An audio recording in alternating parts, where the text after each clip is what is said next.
As we eagerly await the speculated launch of the Samsung Galaxy S24, anticipation is building and details about this flagship device are surfacing.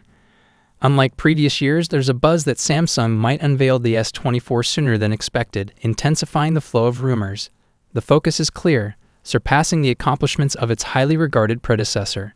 Among the anticipated features for the Galaxy S24 is an improved voice recording system and an on-screen search function.